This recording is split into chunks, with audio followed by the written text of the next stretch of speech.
Today we've got questions on God's banker, the Civil War, the role of the church in fighting communism, and Charles explains how he developed a serious case of Anglophilia.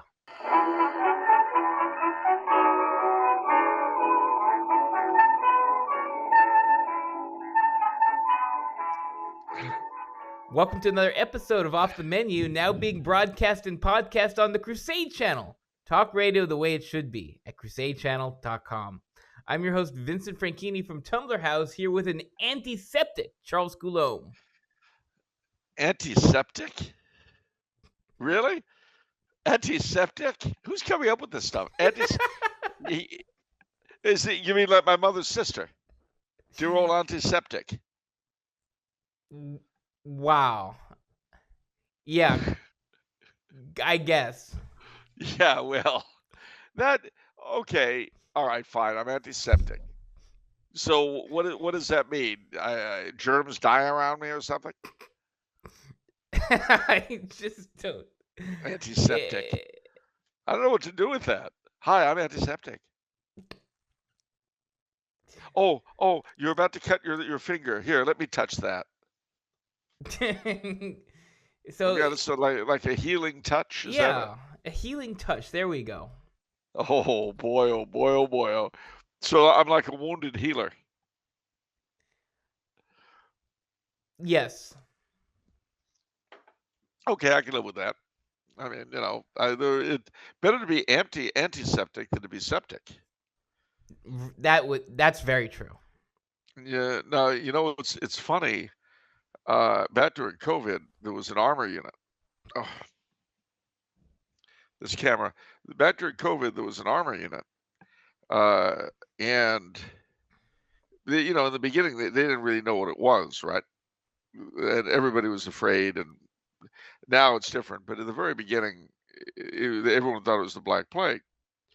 Well, it so happened that in this one armor unit, the second lieutenant who was commanding a platoon, he went off into his tank. He gets into the tank. And then the news comes that he had just tested for COVID. It turned out he was positive. So not just him, but everybody in the tank had to stay in that tank. Are you serious? Well, it's worse than it seems, because they wouldn't let it move. They ordered them to stay in place, to stay right where they were, and nobody would touch them. And this went on. I mean, they wouldn't bring them food. They wouldn't do anything. And you know why? Why? Nobody wants anything to do with a septic tank. Yeah, okay. It seemed a little far-fetched. Man, you really worked for that one. Okay. Yeah, I did. I worked hard for that. I worked real hard for that, pal. Let me tell you something. That would be money in the bank in any other show. But then you don't want to be around a septic bank either. Wow. So, happy Jefferson Davis's birthday, question mark? It is indeed. We are doing this show, ladies and gentlemen, on the 3rd of June, which is the birthday of the first and only president of the Confederate States of America, Mr. Jefferson Davis, whose home in Biloxi, Beauvoir, I have been to any number of times. And actually, I've got a certain admiration for Jefferson Davis. He was a Unionist, actually. Funny thing is that most of the Southern leadership during that war were not fire eaters and big secessionists before the war. Most of them, like Jefferson Davis, like Robert E. Lee, had been Unionists. But, they went with their native states. Did you say fire eater? Yeah, the fire eaters were those Southerners who were keen on secession long before it happened. Oh, okay. Kind of like Governor Newsom wanting to secede from reality. Gotcha. Yeah, although he's, I think people like that today we call what, sewage eaters or something? I forget. There's a different name for them now. It's not sewage eater, surely. Is it sewage eater? I've never heard of that. Would you say that Governor Newsom is one of the sewage eaters? You could call him a lot of things. I don't know. And if so, why not? Why are you asking these questions? I try not to think about him. He's not worth questioning. He's your governor. He is the chief executive of the state of California by the grace of God, free and independent.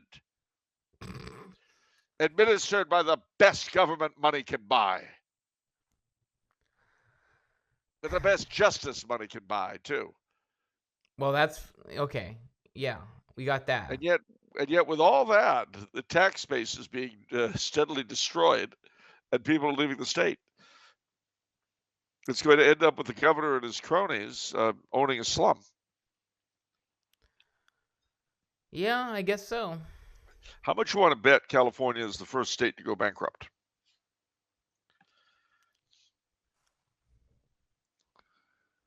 I don't know the financials, but sure. Well, stop and think about it.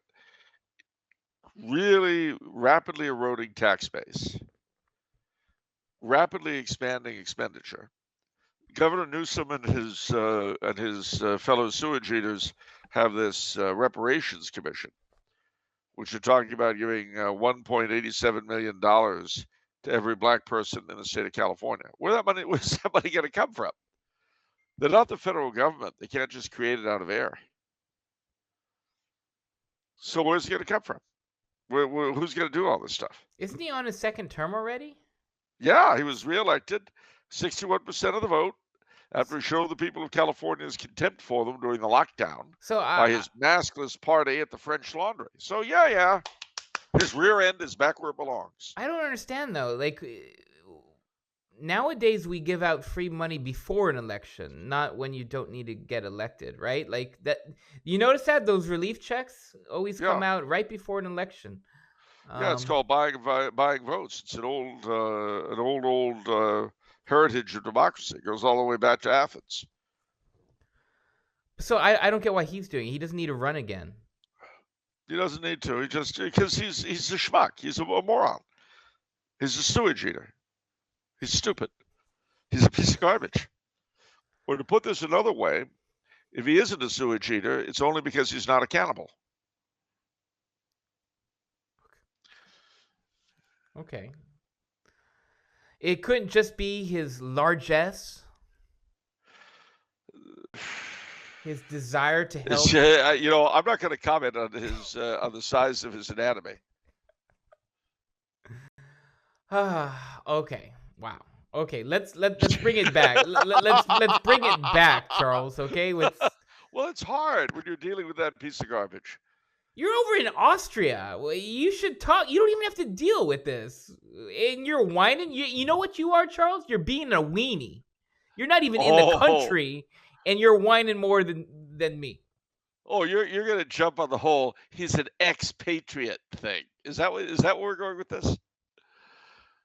Sure. Yeah. Among other things. Yeah. Let's go. Okay. You know what? Are we going there? Is that the game we're playing? Yeah. Okay. You know what? I'm an elf. And I've left the Grey Havens, moron. I took the ship. I'm in Valinor beyond the sea. So there. Yeah. Gotcha now, Middle Earther. This is why you can't play Dungeons and Dragons with anyone. That's ridiculous. You just have no respect for any sort of rule. It's just like, well, okay, yeah, I'll just make up something here, and this is it's so frustrating. You're so vexing. You're vexing. Are you vexed? Zounds, I have vexed thee. Oh, Jesus, save us all, good gentle. Gosh, now you got me brushing up on my Red Fair speak. Great. God save thee, good gentle.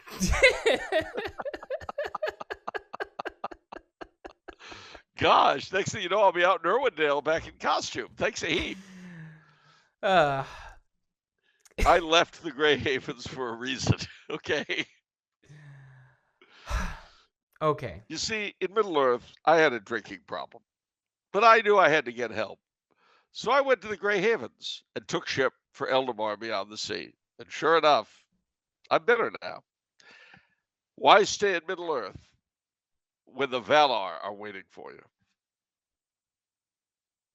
That almost sounded like some cheesy late night commercial in the beginning. It sure did. Yes, you can have 7 acres of your own in beautiful Eldamar.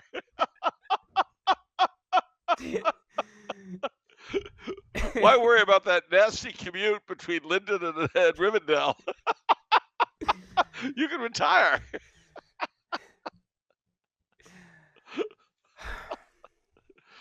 You feel better now? I feel better. All right. Pancake batter or regular cakes?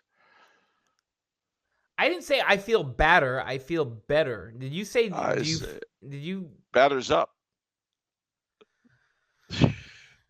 Isn't that what they say with the yeast? The yeast is raising the dough. What?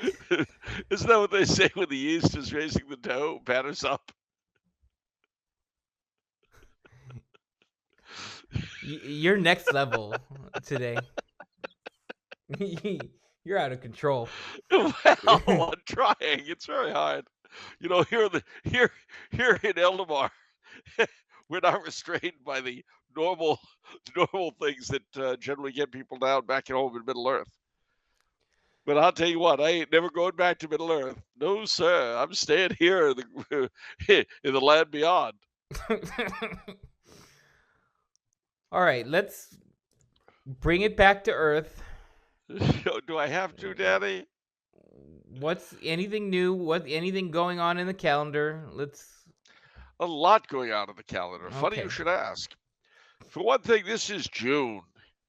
And as we all know, June is the month of the Sacred Heart. You were going to say something else, weren't you? No, I wasn't. I was going to say the month of the Sacred Heart. Because, you know, there's a song that fits this month. Okay. Somewhere under the rainbow, morons rule. Fools live under the rainbow. Why, oh, why must I? Okay. You like that? That's a nice one. Nice adaptation. Wow, okay. Not a parody, but an adaptation. I like that. Parody sounds sort of hostile. Yeah, I would say so. All right. No, but today is indeed Jefferson Davis's birthday, but it's also St. Clotilde's birthday. St. Clotilde being the queen of Clovis, the first Christian king of the Franks, and seen as the first king of France. One thing I should say about Jefferson Davis's birthday is that it's actually honored in 3 states, Alabama, Tennessee, and someplace else, as Confederate Memorial Day. There are several different days that are considered Confederate Memorial Day in different states. New York Magazine, that sump of truth, that heaving pile of rectitude, called the state observance of Jefferson Davis's birthday celebrating racism. Well, New York Magazine celebrates a lot of garbage, so I guess they would know about that. Not that we're bitter, you understand. But all kidding aside, much as I enjoy making fun of the South to some degree, I do love the South. You know, I've been attacked for my poor Southern imitations on the show.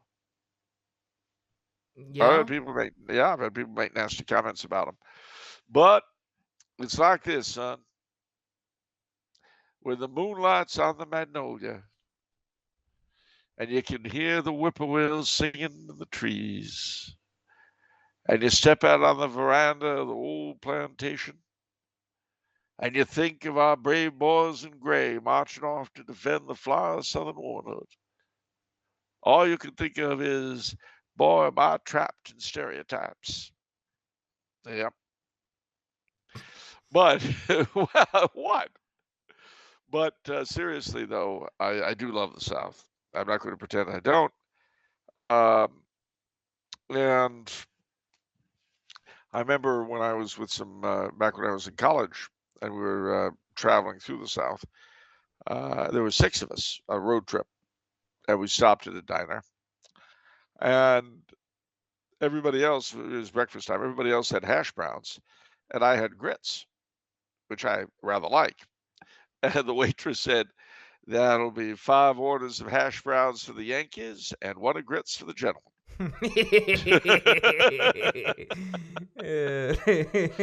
So as you can imagine, my friends looked at me kind of annoyedly. But the no, that's all lovely. But a week from tonight, when we'll do the show next time, it will be June the 10th. And June the 10th, as you may or may not know, or even care perhaps, is White Rose Day. In the old calendar, it's the Feast of St. Margaret of Scotland, which was moved by the then Pope specifically to commemorate the birth of the Prince of Wales to your age, James III. And so it's been the Jacobite Day ever since. So we've also got coming up, this is Trinity Sunday. Next Thursday will be Corpus Christi. Unless you live in a heathen country that kicks it off to the following Sunday.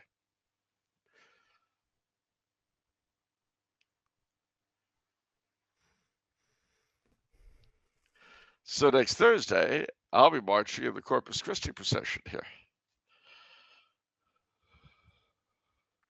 I don't suppose you'll be doing that in Arcadia. I don't think priests care about. I don't think that's the case. I feel like we have a lot of good priests here, and processions are going to happen. I have to look in the bulletins this weekend, but I'm pretty sure stuff's going to happen on Thursday. But we'll see. Well, you'll have to report in next week and see if anything happened on Thursday. But see, it may not be fair because you go to St. Andrews and they've got a priest who's got a brain and stuff.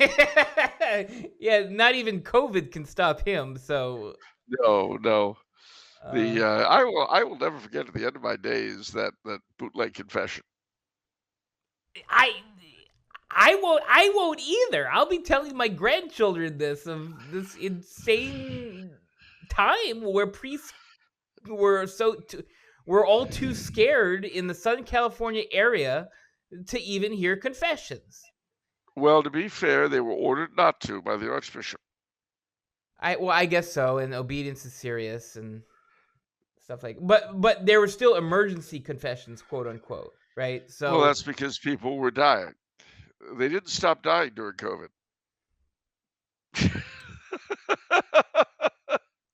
Actually,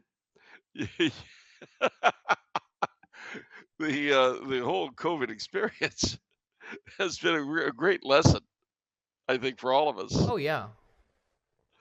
And one thing you've learned is you can't trust the government, you can't trust the church, you can't trust nobody to look after your soul, and nobody give a damn whether you live or die.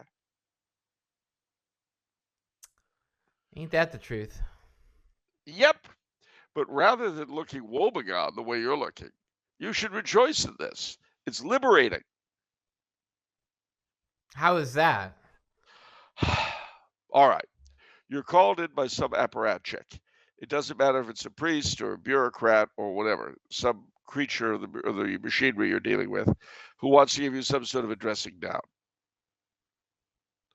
You're brought in for questioning. The creature in charge opens his snout and begins to yap at you. And you say, "Sir, father, whatever it is, do you remember COVID?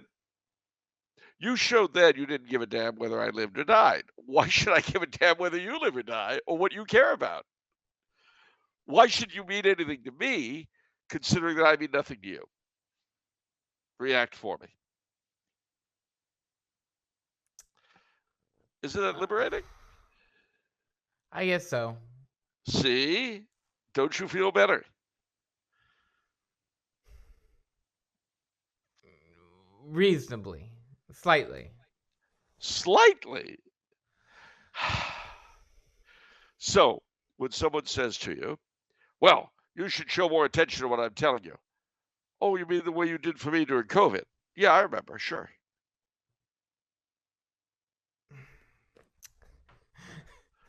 See how liberating that is? I would say I'm following you in spirit. Or something like that. I don't know.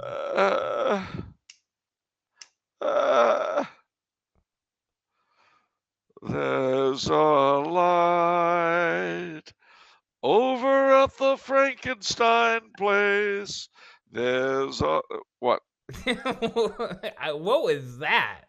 That we used to do that at the Rocky Horror Picture Show. Wow.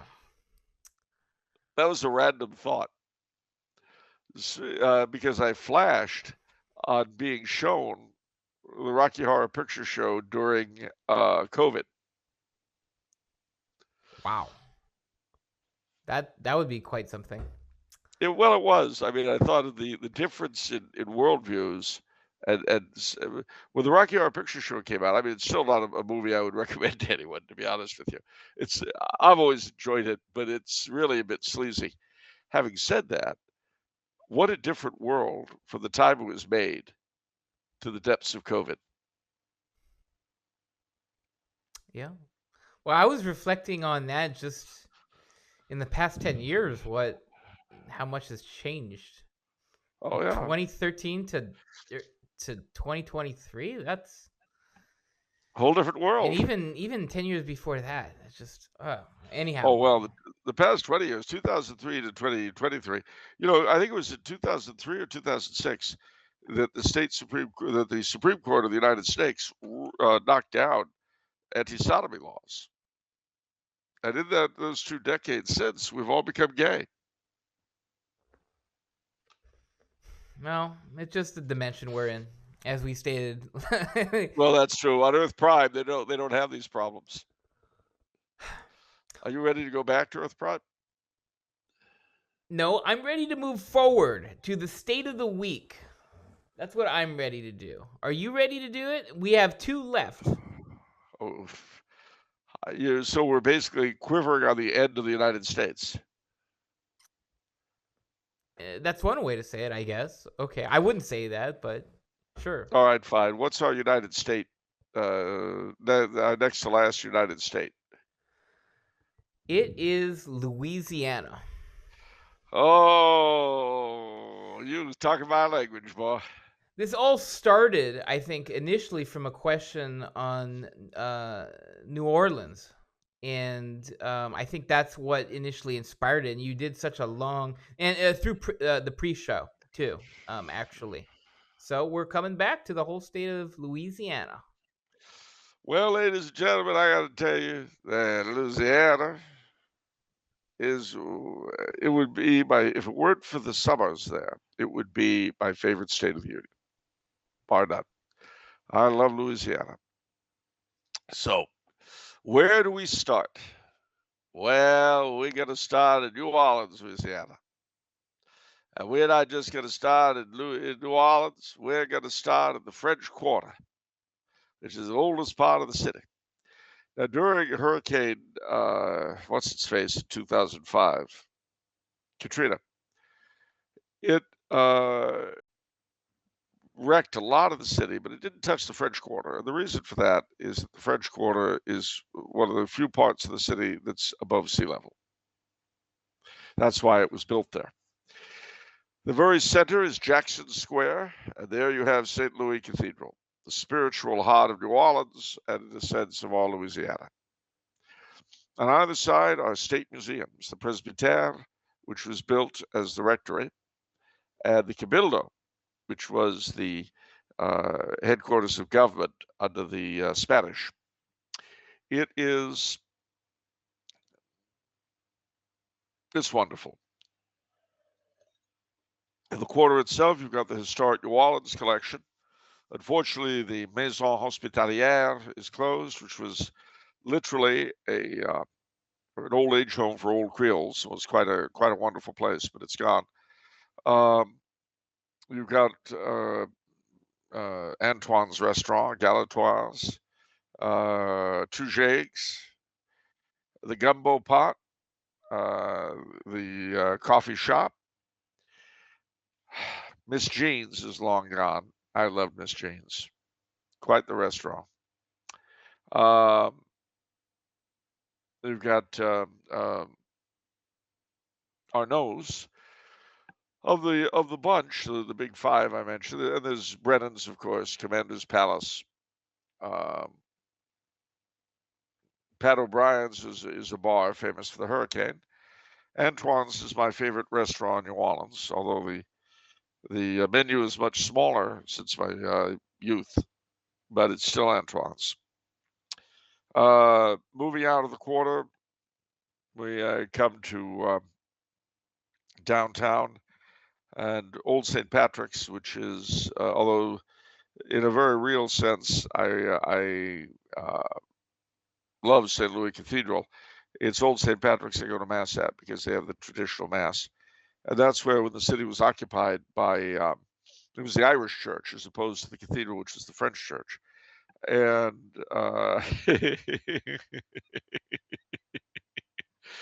during the Union occupation, General Butler, known as Beast Butler because of his behavior, and Spoons Butler because of his thefts, General Butler heard that the Irish pastor of St. Patrick's had said that he wouldn't bury any member of the Union Army who happened to die during the occupation.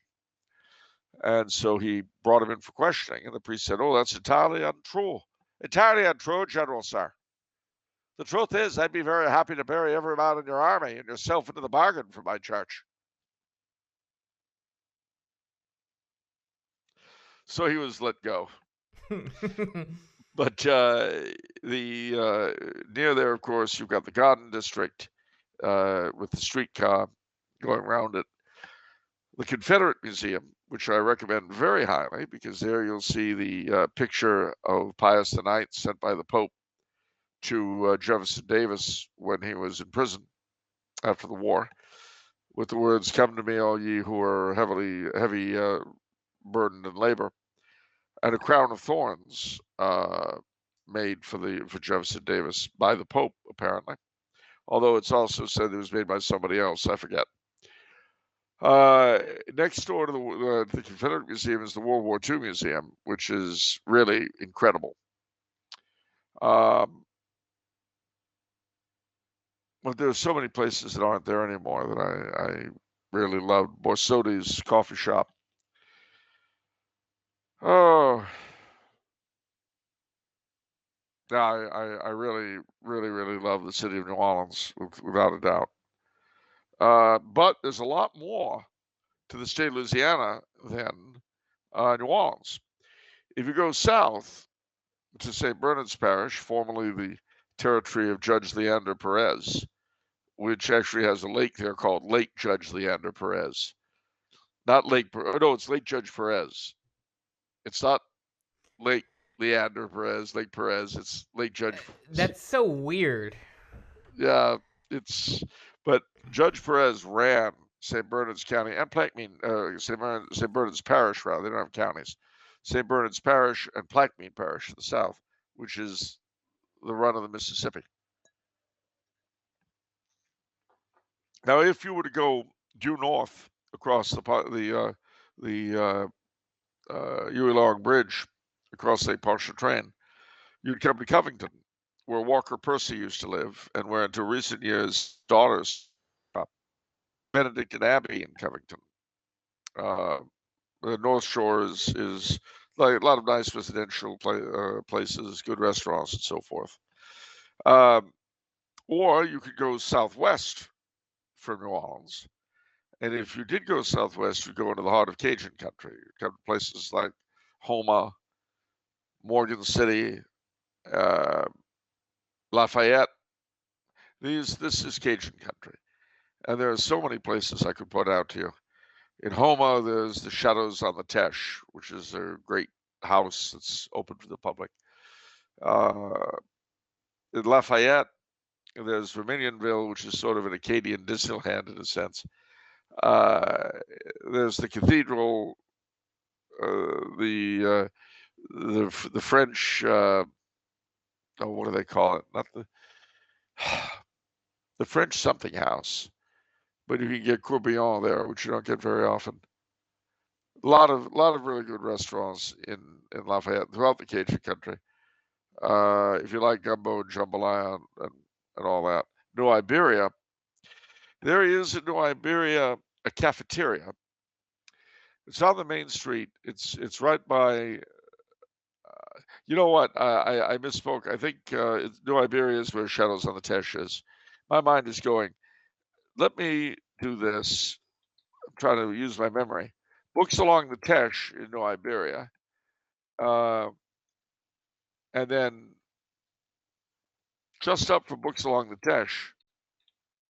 Please let it still be open. Is please let it be open. Please let it be open. Please let it be open. Yeah, it's open, Charles. It's got a Google My Business listing.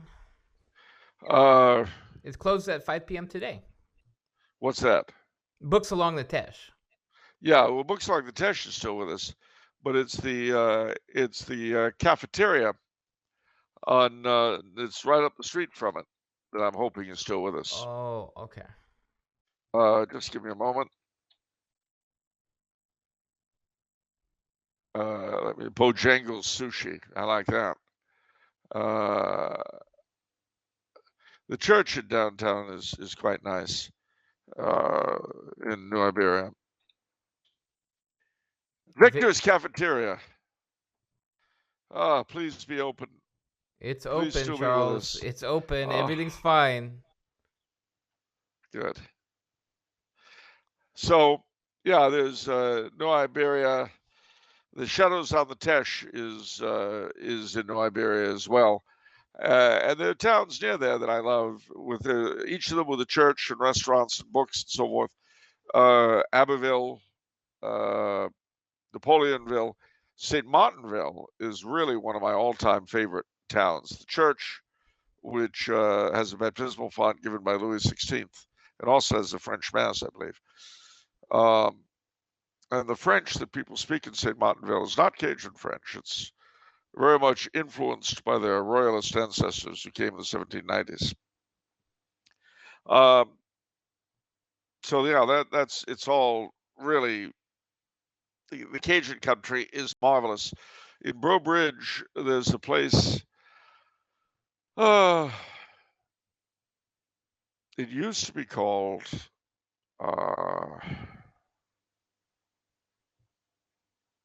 Randall's is a place in Lafayette where you'll get Cajun song and so on.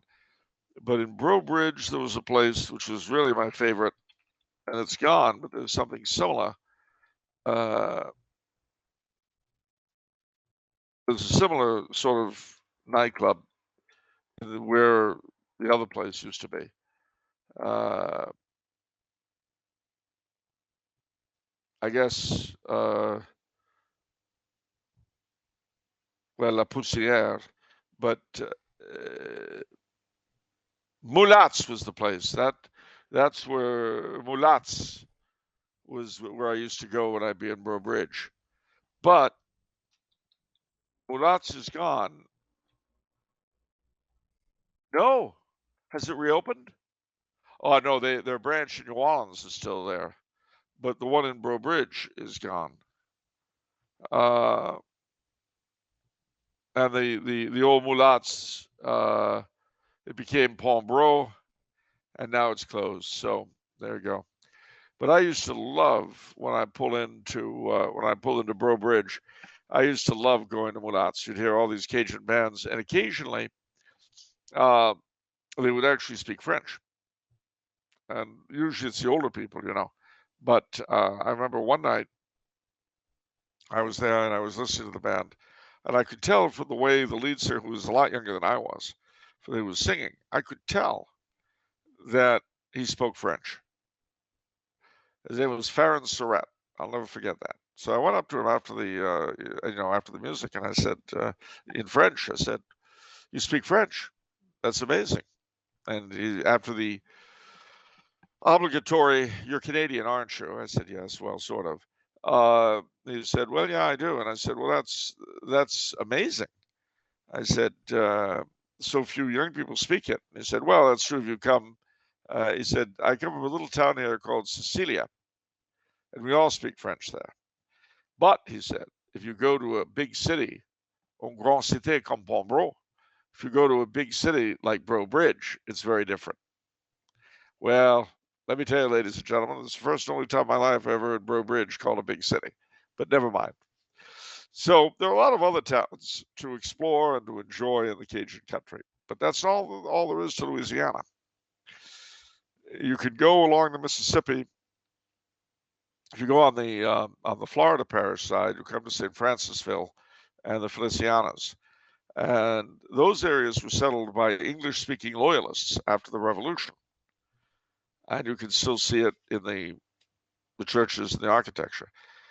If you stay on the western side of the river, you'll go along what's called the River Road, which is a series of plantations from New Orleans all the way up to Baton Rouge. And just because I feel like it, let me mention some of the places I rather like there.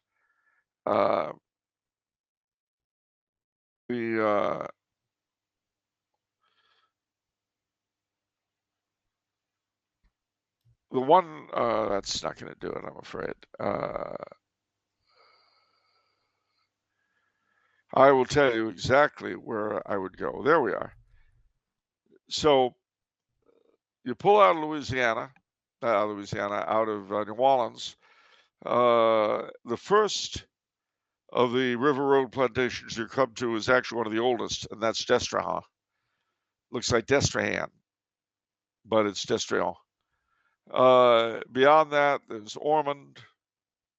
If you cross the river, you'll come to Home Place Plantation.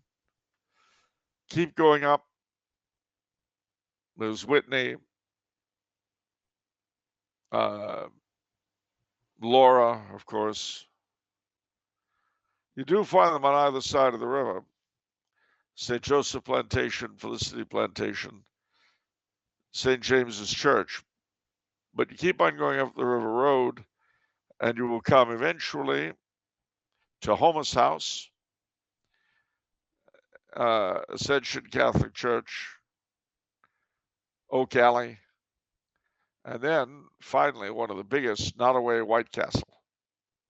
And that's in Bayou-Goula, where supposedly every year they have the annual gathering of all the loups-garous in Louisiana. They all gather in Bayou-Goula once a year on the eve of St. John. Now, Oak Alley, not Oak Alley, Homus House, for those of you who are big Betty Davis fans, is where they shot Hush Hush Sweet Charlotte. So then you go up there and you have come to fabulous Baton Rouge, Louisiana, the new capital. New is a relative term, of course. It's been the capital since before the Civil War. But you can see the Octagon, which was where the state capital was originally. The new state capital, built by your friend and mine, every man a king, Huey Long. And you will see his tomb. And he's at the very top. It's really something. The other thing to see in Baton Rouge, although I think it's gone now, it was still there a few years ago. They have a few other parts of the chain there, but the original Piccadilly Cafeteria was in Baton Rouge. And I love Piccadillys. They used to be all over the South. We even had a couple of them in California, though I never went to them. They were out in Fresno. The one in Phoenix was the furthest west I went. But I love Piccadilly cafeterias. I don't mind telling you. I really love them. So then you're done with Baton Rouge. You think that's all you got? None at all. Because you keep going north, and you will come eventually to the to Natchitoches and the Cane River country. And that area is a French island in an Anglo Sea. In Natchitoches, you'll, amongst other things, the Cathedral of St. John the Baptist, and Lesion's restaurant with their famous Natchitoches meat pie. But wait, there's more. In the Cane River country, you'll find Melrose Plantation, which used to be black-owned, and you will find the church of, well, there was a family called Metoyer that were French and black, and they were the big landowners in the Cane River country. In Coucheville, you used to have, oh gosh, what was her name? My mind is going. She was an Irish girl who married into a Creole family, and she wrote Bayou Folk and things like this. I had to read her in college. I can't think of her name, but there was a museum in her honor, which the Kate Chopin, that was it. And her former home was open to the public as the Bayou Folk Museum before its destruction by fire in 2008. And the one time I was there in Coucheville, I went to go see the Kate Chopin Museum, and you know what? It was closed for the funeral. And then later it burned down, so I never got the chance to go back. If you're ever in Natchitoches at Christmas time, though, they have boats on the Cane River, beautiful lights and everything like that.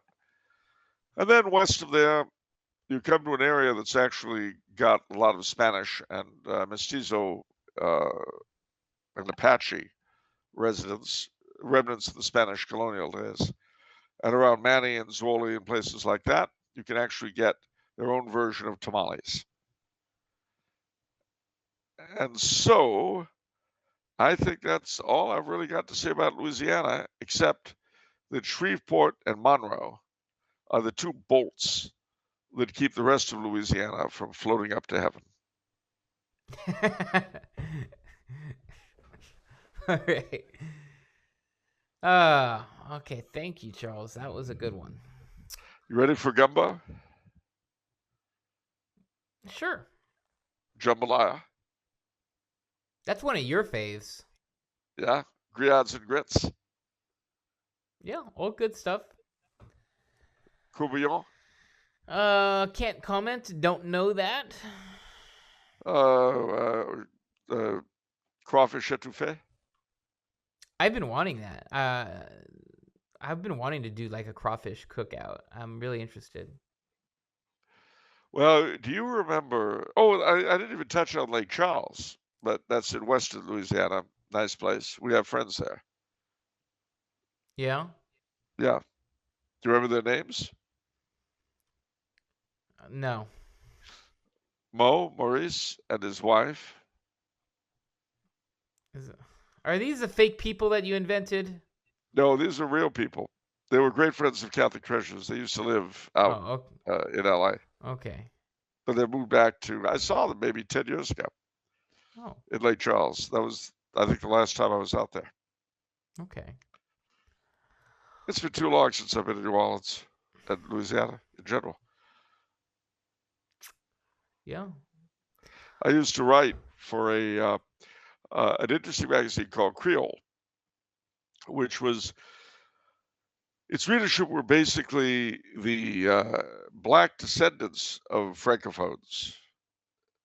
You see, the word Creole is an interesting one. In Louisiana, it has three different meanings. It can mean the Creole Blanc, the white Creoles, who are simply the descendants of the original French and Spanish settlers. It can be Creole de couleur, which means the same people, but they're partly black relatives. And then there's Creole, the language, which was spoken by blacks. It's like Haitian Creole or any of the Creoles of the Caribbean. So there was an old joke amongst people like the Metoyer and so forth, which was, if you speak Creole, you're not Creole. Because real Creoles speak French, you see, they don't speak Creole.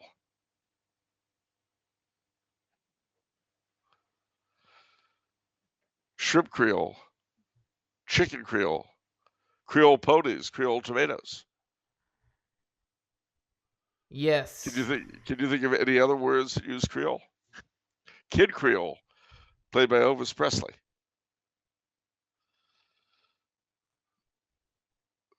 I can't think of anything. I'll just close out my appreciation of the state with this remark.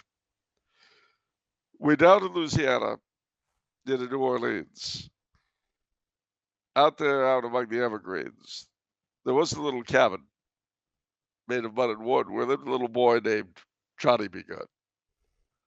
So go, Johnny, go, go, Johnny, go.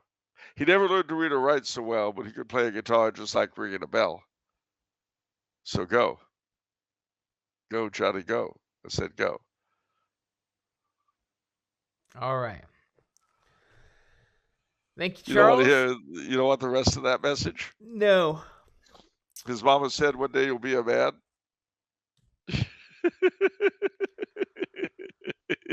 You don't want to hear anymore, do you? No. We need to stay on schedule. Oh, All right. that. All right, fine. I don't care. What is it? All right. Questions.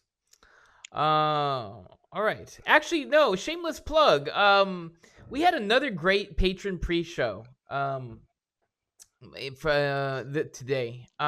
It was so good. I felt like I thought it was even better than last week. Last week I released it because I just didn't want to hide it because I thought it was so enjoyable. This one was even better. But I can't in good conscience continually doing a public release of the pre-shows. So if you're interested, become a patron for those $5 a month. Get early access, get more content with the pre-shows, and get your questions asked if you have a lot of questions. You're forgetting the most important part. Oh, get free shipping at tumblerhouse.com, of course, on all orders. Yeah, absolutely. All our patrons get free shipping on the bookstore. And we have a huge sale in the bookstore too while I'm at it. There are a ton of books that are about 30-40% off. Go check it out. We have a big old sales page. It's actually like 150 different Catholic books so far.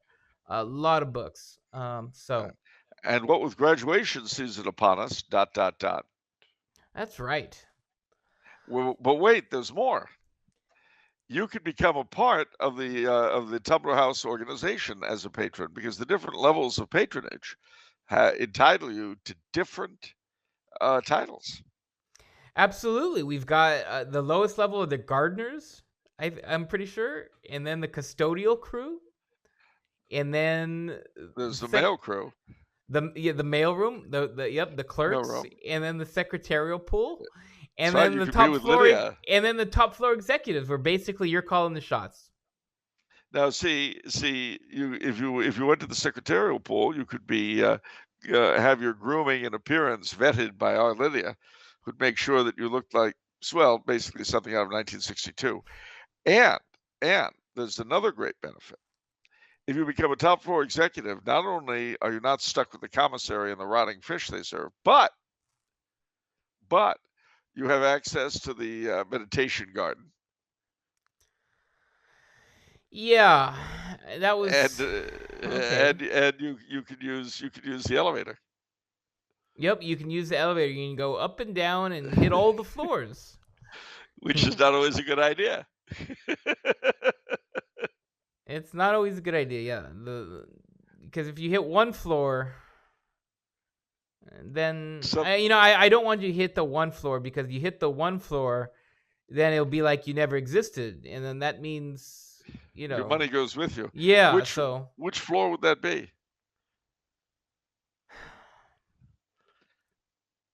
That would be the 13th floor. Oh, the 13th floor. Did I ever tell you what happened to me on the 13th floor? No. Well, it was like this. There aren't 13 floors normally. I mean, there's no 13th floor usually when you get on and you look on. So I saw the 13th floor. It was a Halloween night. I was not going to push that thing, but it stopped anyway. It stopped right there at the 13th floor. And then the door opened, and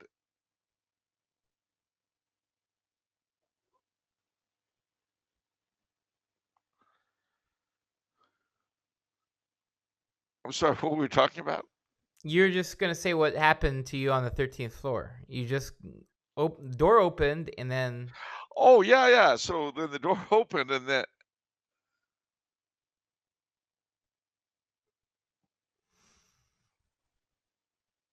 I'm sorry, what were we talking about again? we're just gonna start the questions. Oh, all right. What are the questions? Question from John, who actually is a new patron, I think, and he's sending in a ton of questions, really taking advantage of being a patron. And so he asked the question, who was God's banker? Wow. Remember, every question is asked with free shipping and handling. Yes. So All right. keep that in mind. God's banker was a man named Calvi, Roberto Calvi, who was a bigwig in the Vatican Bank, so-called, the Banco Ambrosiano. And he was at the confluence of a lot of shady groupings. He had ties to Cardinal McCarrick. No, not then. Cardinal McCarrick was still poaching lambs when when Calvi was running around. But he was closely connected to some of the more corrupt cardinals and the mafia. And if that weren't bad enough, he was a member of a Masonic lodge, which was banned in Italy, called P2. And there was a big, the bank went bankrupt. Tons of money went missing. What time period is this? Early 80s. Okay. And he was found hanging from a bridge in London, Blackfriars Bridge. And so there's all sorts of speculation to whether it was murder or suicide. One of the interesting things is that the P2 lodge, the nickname for themselves were the Blackfriars. From the they used to meet in the Dominican building, apparently. But at any rate, so from that, there is the speculation that he was murdered by the members of the lodge as a warning to somebody or other about something or other.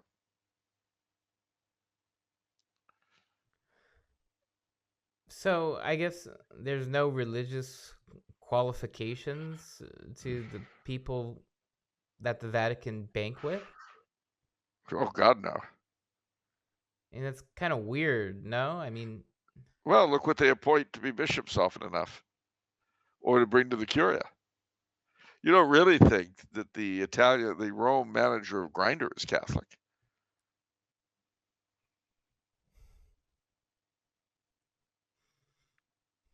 Okay. What? All right. Question from Nick. Now, Nick has a long one, so but it's a really good one. All right. He says, "Hello, Vincent and Charles. I have recently come across an interesting thesis presented by an online group that calls itself the Old Book Club. The group is led by someone with the pen name Bookcat and includes a streamer named Wendell, who has been reading and providing commentary on a book called America's Protectionist Takeoff. At risk of misrepresenting, the Old Book Club's thesis asserts that a major and maybe the primary cause of the Civil War was neither slavery nor states' rights, but a struggle between Hamiltonian protectionists and industrialists in the North and Jeffersonian free traders and agrarians in the South. The Hamiltonians sought full sovereignty from the British Empire, which had taken on a very different and unchristian character after the Glorious Revolution. Protectionism and domestic production of finished goods, rising wages to unite the interests of different economic classes were part of the strategy to achieve this. The South wished to maintain an agrarian economy that would continue exporting mass quantities of raw materials to international trading partners rather than completing finished goods domestically, which would maintain a reliance on the British Empire. This Hamiltonian school of thought involved other characters like Lafayette and Erasmus Peshine Smith and would later be exported to Germany via Friedrich List. It is also interesting to note that politicians who supported reconciliation between North and South rather than radical reconstruction and seemed to be inheritors of the Hamiltonian tradition, Lincoln and McKinley being notable examples, met untimely ends under suspicious circumstances. There's much more information and reading going into this, but do you find this to be a plausible theory, or does it at least add something valuable to the conversation normally framed strictly as states' rights versus slavery? In general, what are your thoughts on figures like Hamilton and List, economic nationalism, free trade versus protectionism, etc.? There's a lot in there. Well, yeah, I mean, I believe all of these things played a part, certainly. Um, in analyzing the difficulties between North and South, a lot of people have come up with a lot of views, and that's one. There's a more simpler version of it, which is simply the rivalry between the industrial banking North leadership and the agrarian leadership of the South. It's been framed as the Celtic South versus the English North, the Puritan North versus the Cavalier South. And I think there's a certain amount of truth to all of these because both sections were very diverse.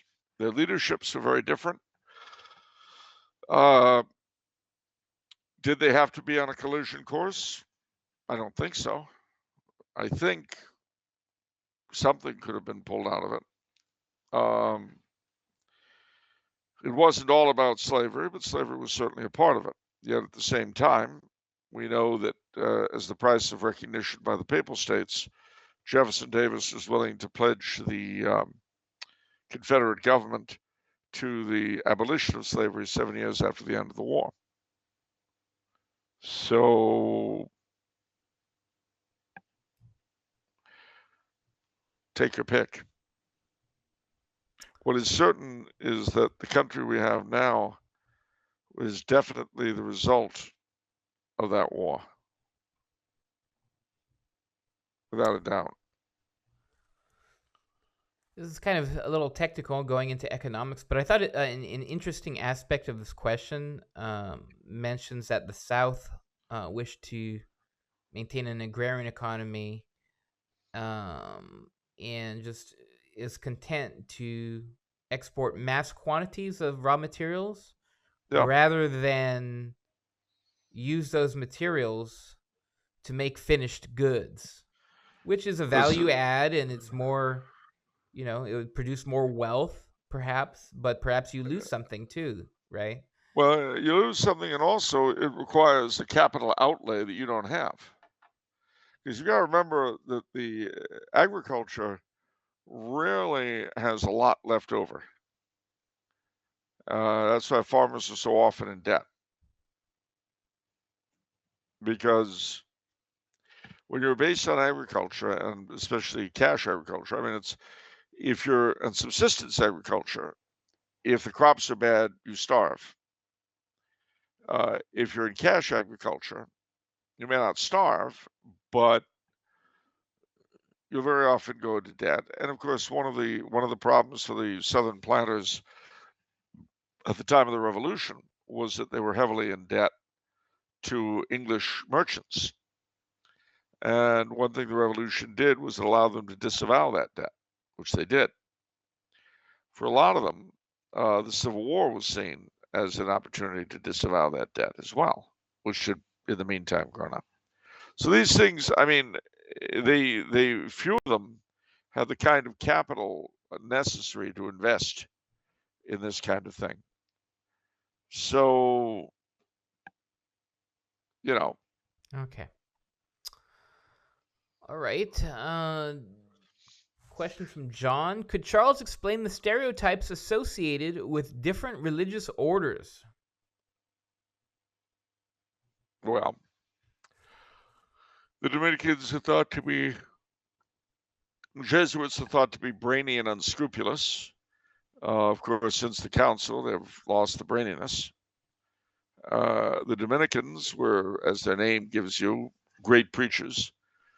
The Franciscans were thought of as sort of simple and back to nature and all that kind of thing. Those are the three biggest stereotypes, I guess, of the three best-known religious orders: Carmelites, Dominicans, and Franciscans. Jesuits, Dominicans, Franciscans. The Carmelites, I guess, are seen as kind of otherworldly.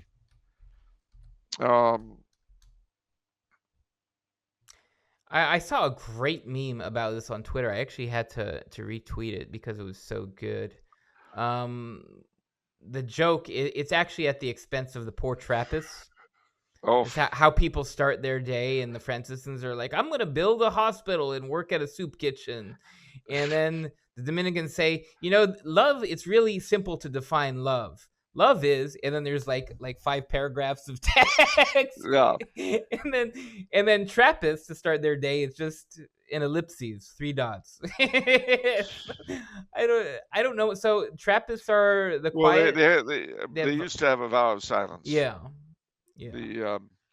So yeah, those are. I mean, there are a lot of jokes about them. There's the one about the recent convert who ran into a Jesuit and a Dominican at a party, and he said, "Fathers, it's good to see you because I'm a recent convert. I don't understand about the religious orders. So can you tell me something about them?"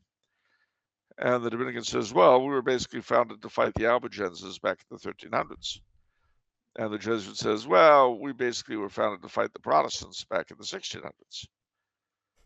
And so the guy says, "Well, this is a terrible question, but which is the better order?"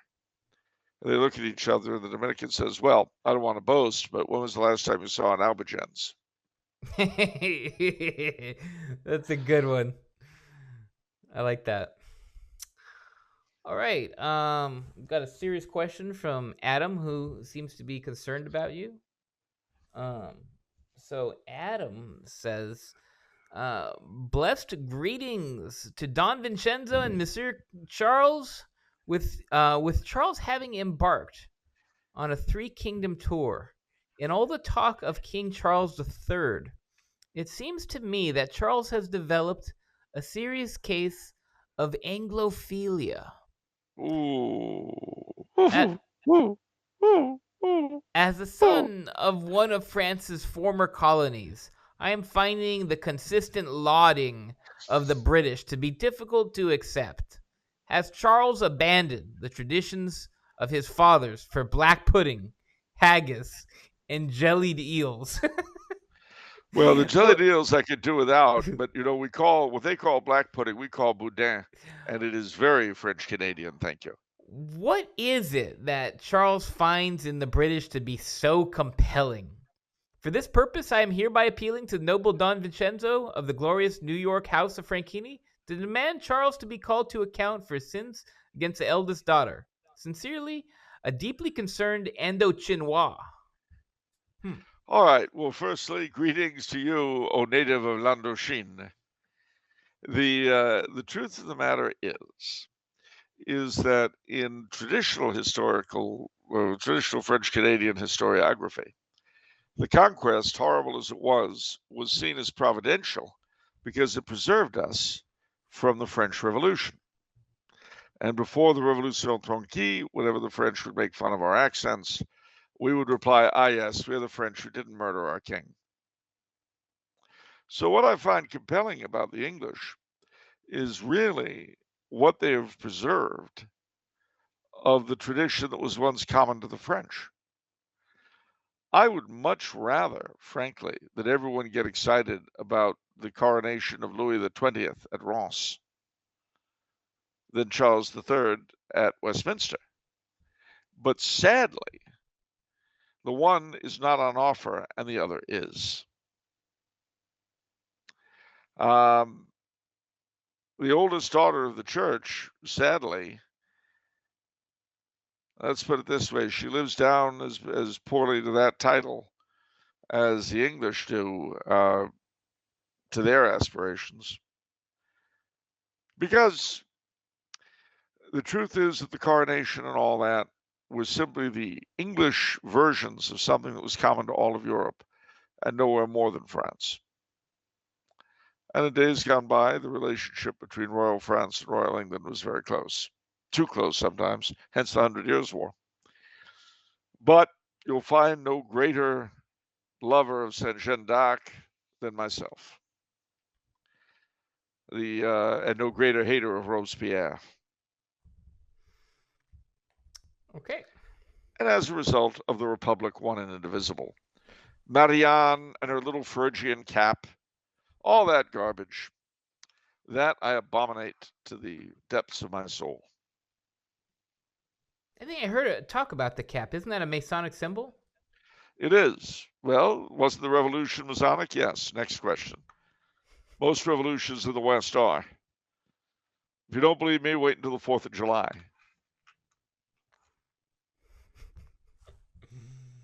What are you doing for Flag Day?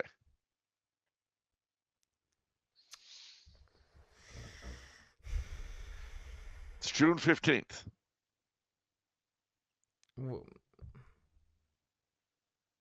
Nothing. Nothing? Do you even own a flag? I've got a flag. Not that one. The other one. The Stars and Stripes.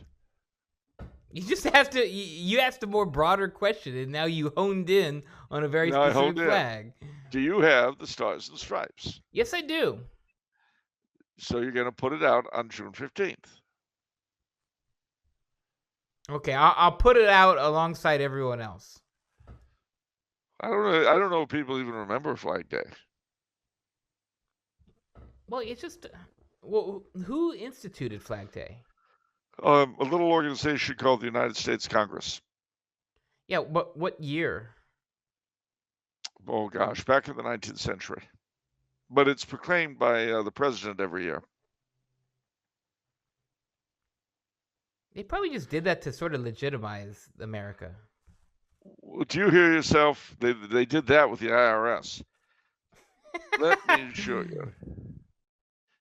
Let me show you. Biden Proclamation, Flag Day, 2022. Did you say Biden Proclamation? Well, yeah, because every president has, every president does it. And this was last year's proclamation. A proclamation on Flag Day and National Flag Week, 2022.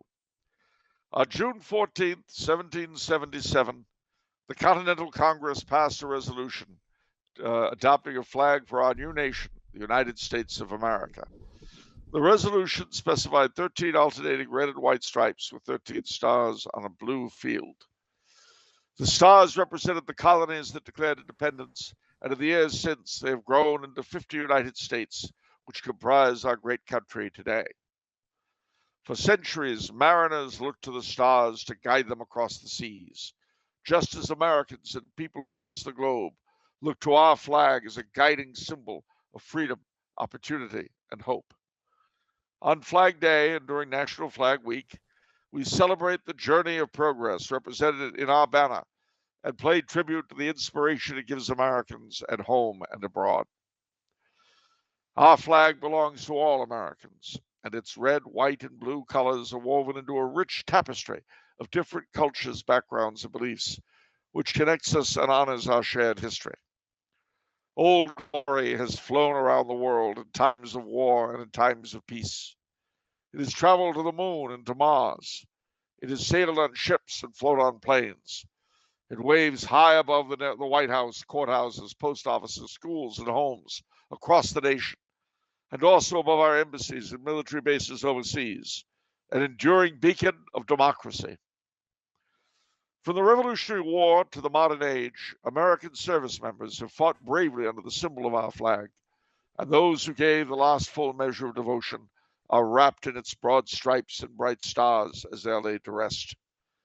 We honor those who serve our country in uniform and pay homage to those who have made that ultimate sacrifice. Every day, the American flag instills pride, reminding us of the ideals upon which our nation was founded and the values for which we stand. as we pledge our allegiance to the Star-Spangled Banner and the legacy it holds in our history, let us continue the work of perfecting our union so that together we can deliver the promise of America for all Americans. To commemorate the adoption of our flag, the Congress, by joint resolution, approved August 3, 1949, as amended, 63 Statute 492, designated June 14th of each year as Flag Day, and requested the President issue an annual proclamation calling for its observance and for the display of the flag of the United States on all federal government buildings.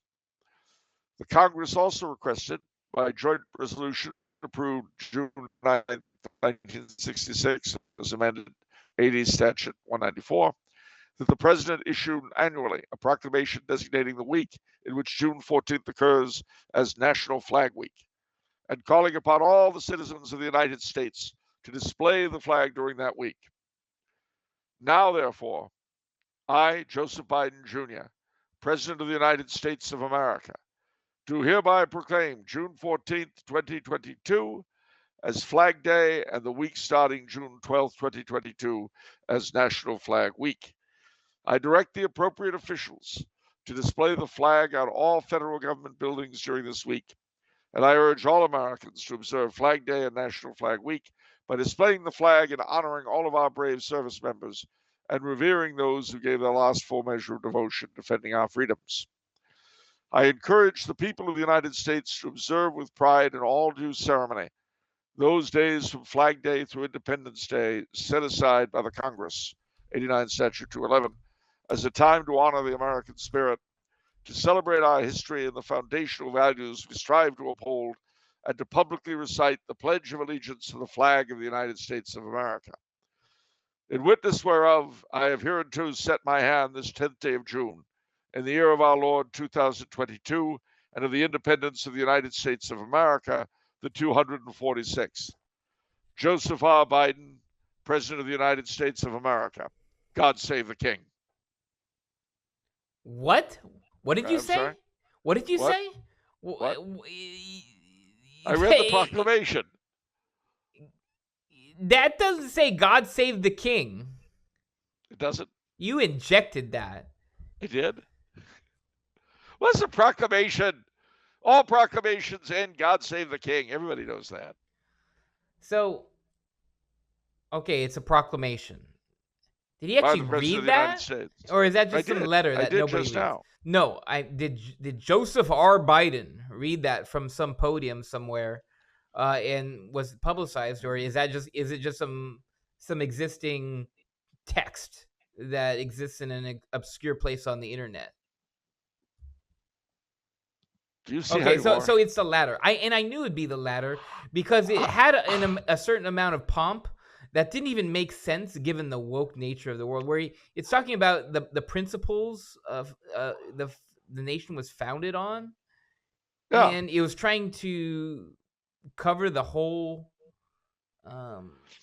history of the United States, but you can't even reconcile the values we have now with the values of the founding fathers, and it's just an empty ceremonial letter that everyone ignores. So well done for wasting our time for the past. Do you hear yourself? For the past 5 minutes. You know my response to that? What? God save the King. Okay, that's good. I'm down with that. All the proclamations say that. Everyone. I'll give an example. You don't believe me? Fine. I'll show you. You'll be sorry you did this. You ever doubted me. And there'll be something for Trade 23, too. I don't want old stuff.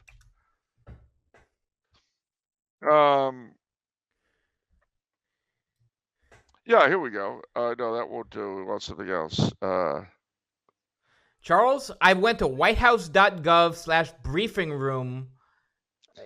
It's signed Joseph R. Biden Jr. You, sir, are a liar. What do you mean, liar? I said Joseph R. Biden Jr. You are trying to inject God save the King, and it does not say that. Oh, no?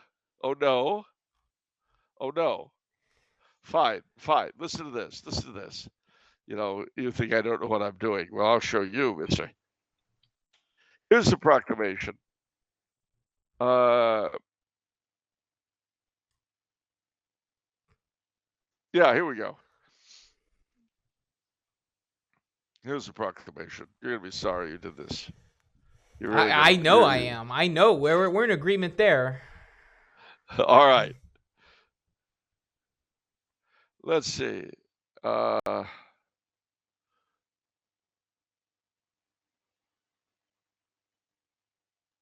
right, got it. You ready?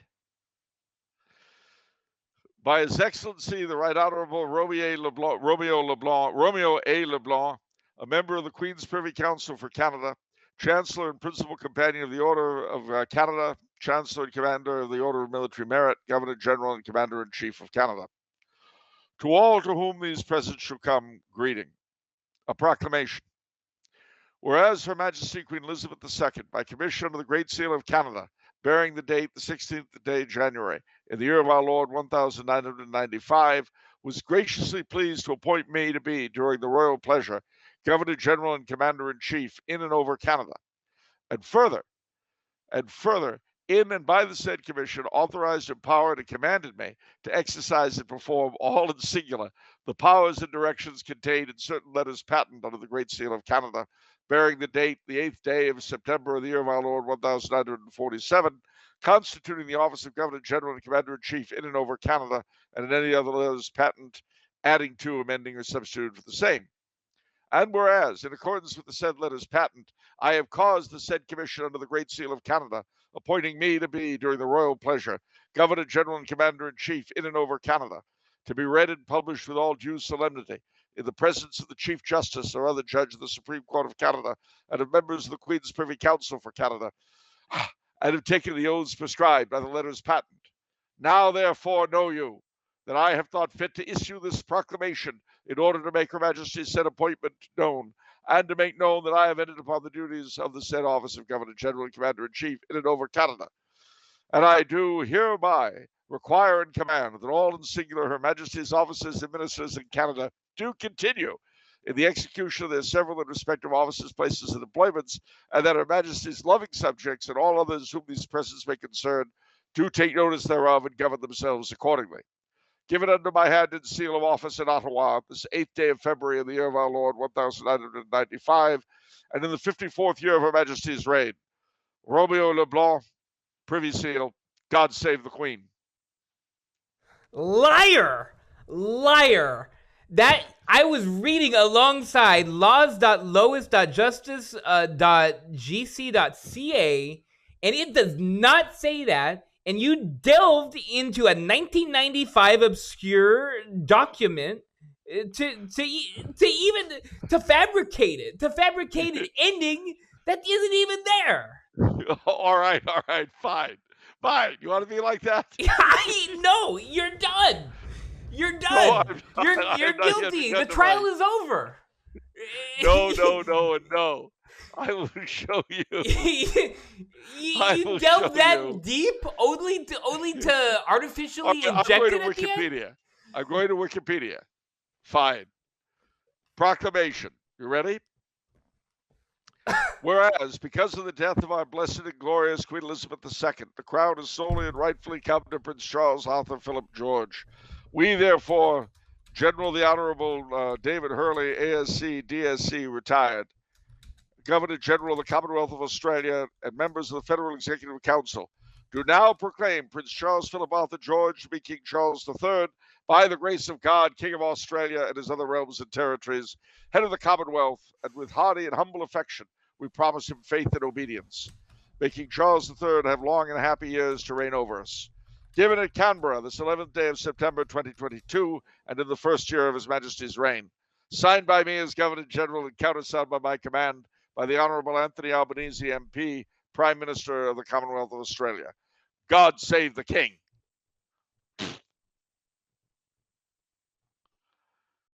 For every proclamation you can find that doesn't have God save the King. It doesn't say that. I'm looking at the literal PDF of the document. He signed it. the last words are given at Canberra this 11th day of September 2022 in the first year of His Majesty's reign. It's Signed stamped. by me. It's signed, David Hurley, Governor General, by His Excellency's command, Anthony Albanese, Prime Minister. There is not. And then under that it says God save the King. No, I'm telling you. Where does it say God save the? There is. I'm looking at Wikipedia as we speak. Okay, that's it, Charles. That's it. That's it. All right, look. You are going to be so sorry. I'm sending this to you. And then you'll be sorry you ever made a proclamation without saying God save the King. There.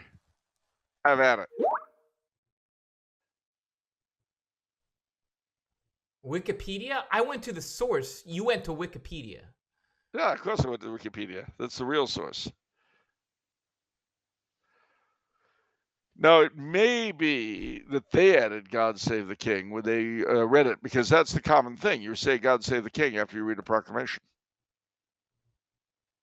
Okay. This is just ridiculous. If you go through all these proclamations, they all say God Save the King at the end, each and every one of them. But as I say, that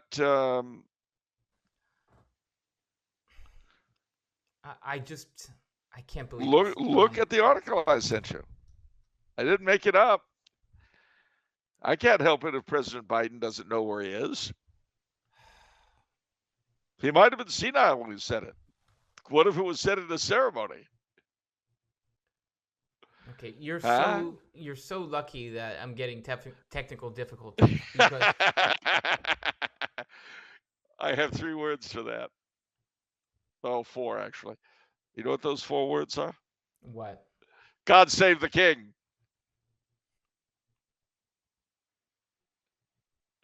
So weird. Okay. Yeah, so Wikipedia says God save the King, but the actual document, that is nowhere to be found. That is not there. Well, hold on just a minute. Let's try something different. We'll try Gazette to Australia, just because you like kangaroos.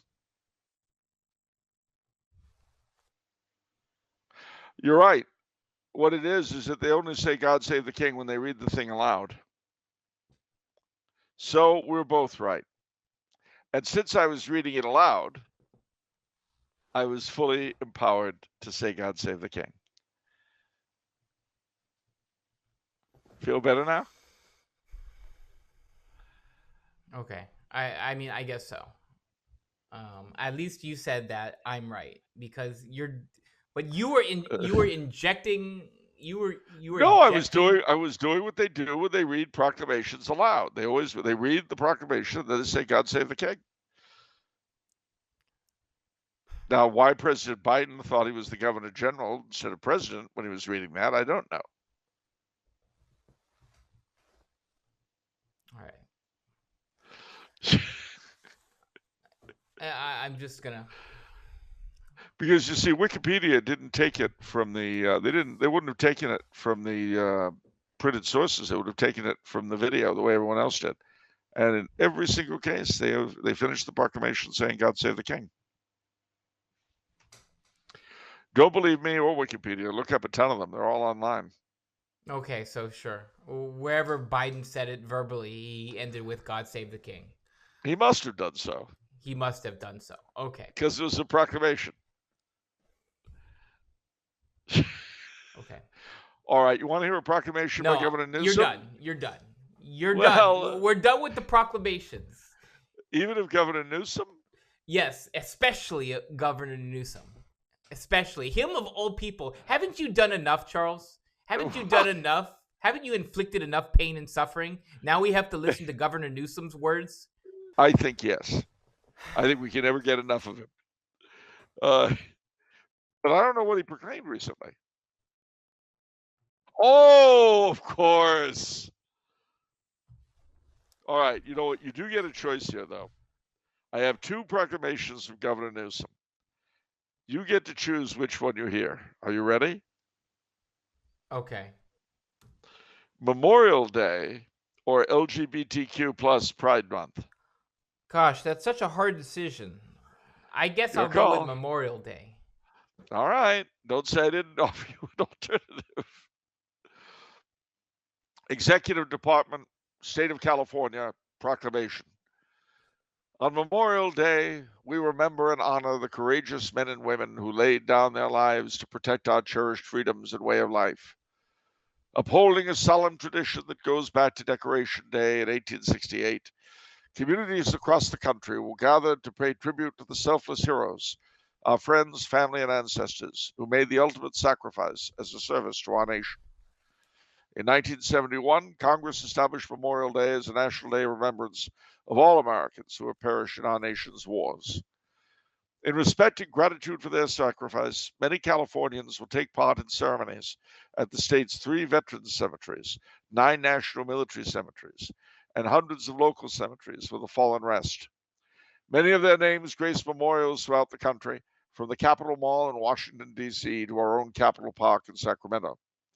The Vietnam Veterans Memorial Fund recently brought The Wall That Heals to several California communities, and many towns and cities pay homage to their own sons and daughters lost in war with poignant local monuments. On Memorial Day, we hold these brave souls in our hearts and pay our respects to the families who mourn their loss. We also honor them with our commitment to respecting and caring for the veterans who are still here with us, with their brothers and sisters in arms. In memory of the servicemen and women we have lost, I have ordered that all flags be flown at half-staff on all state buildings and grounds throughout California. I also invite all Californians to participate in the National Moment of Remembrance at 3 p.m. on Memorial Day, a shared moment of silence recognizing our fallen heroes who put their country before all else. Now, therefore, I, Gavin Newsom, Governor of the State of California, do hereby proclaim May 29th, 2023 as Memorial Day. In witness whereof, I have hereto set my hand and caused the Great Seal of the State of California to be affixed this 11th day of May, 2023. See? Even, doesn't he clean up nice? Yeah, he cleans up nice on gov.ca.gov/2023/5/29, buried in this archive that looks like a WordPress website. It's just ridiculous. I mean, I guess it's nice that some sort of pomp and show and something that's not necessarily. Were you unaware? It's almost like economy wine. You know what I mean? Like economy wine, it's drinkable, right? Like it doesn't have anything distasteful in it. You know, like it works. It's useful, right? So I'm glad for that there wasn't anything distasteful in this very obscure proclamation. Were you unaware that there's a never-ending series of presidential and gubernatorial, 50 of them, proclamations across this great country of ours every year? I wasn't aware, but honestly, they might as well not even exist. No one even knows Flag Day, let alone Flag Day proclamations, let alone Memorial Day proclamations. They know LGBTQ. I mean, this is like, you know, if a tree falls in the forest but no one's there to hear it, does it make a sound? Right? Well, if a governor is opening his mouth but nobody hears it, okay. Like, does it matter? Right? That's cruel. That's cruel. I know. It's cruel. Did it ever occur to you that there are people who get paid money to compose these proclamations? See? Well, there you go, right? Like he probably didn't even read it, and he just signed it, and he probably signs like 10 things a day. They just put it in front of his face. He signs it. Okay. Beautiful. Well, at least he's not doing that online signature thing with it. Give him credit for actually signing the thing. Actually, I know what you're saying. Imagine that. That's sad. That'd be sad. Can you email all these to the president for his online signature? Man. That's just bad. Talk about a closed system that constantly rotates. Oh man. All right. Okay, let's get past this, please. French guy number 1. Okay, hi French guy. So he says, salutations to the Latin question cannon, the Slovak who stacks the greenbacks, the CEO who runs the show, Vincent, and to the paladin who was discovered recently to be Italian, the titan of whom modernists are frightened, the Jacobite who always sheds light, Charles. Oh boy. I have a few questions which I graciously implore Charles to answer. Firstly, could Charles explain the history of the Duchy of Brittany? How did it end up a part of France? And how did the King of France wind up the Duke? That is a very good question. And the answer is that Brittany was a normal, everyday part of Roman Gaul. But, so it was Celto-Latin. But then, as you know, the Anglo-Saxons invaded England and slowly drove the Britons westward. So in Cumbria, Wales, and Cornwall. But a lot of them fled over the sea to Brittany, or Little Britain, as it was once called, Britannia. But it's called that because the Bretons are, in language and to a great degree in descent, refugees from Roman Britain. So that's how it came to be. They were very tough people, as you can guess, having gone through all of that. And so when the Franks took over Gaul, the Bretons were not really keen on being ruled by the Franks. So they ended up being a separate kingdom for a long time. Eventually, they recognized the suzerainty of the Frankish kings, but only the suzerainty, and they ran their own. They really ran their own show to a great degree, all the way down to the 1500s. And then what happened was that the heiress of the last ruler of Brittany,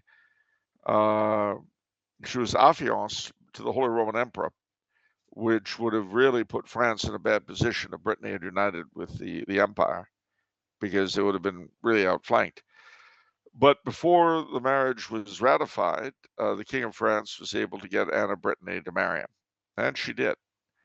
And ever since then, the King of Brittany has been, or the King of France has been the Duke of Brittany. But he had an obligation to observe and maintain the laws and institutions of Brittany, and that remained the case. Although under Louis XIV, of course, they were always trying to centralize, but that remained more or less the case until the Revolution, when the provinces were broken up by the revolutionaries and everything centralized. Okay, so his second question is, he says, my Breton friends are always great to talk to, but it's very evident that they consider themselves Breton first and have animosity towards France, sometimes bordering on hatred. I can't help but chuckle whenever one of my Breton friends declares his distaste and sometimes hatred for France in a French accent. What is the reason for this tension? Well, for the same reason that Welshmen will often exhibit similar feelings toward England in Welsh accents, although they might sound English to us.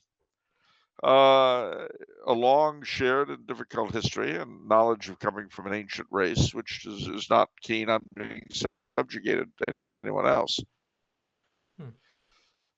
Although they weren't always great either. The Celts are, and I speak as one who is over 60% Celt, if I can believe the DNA. So, but the Celts by nature are very turbulent people. They don't respond well to attempts to govern them. They're kind of anarchic. They love jokes. They love teasing. They love poking fun at established figures, none of which make them. It makes the relationship with their leadership a little bit difficult. You wouldn't understand what that was like, really, dealing with a Celt.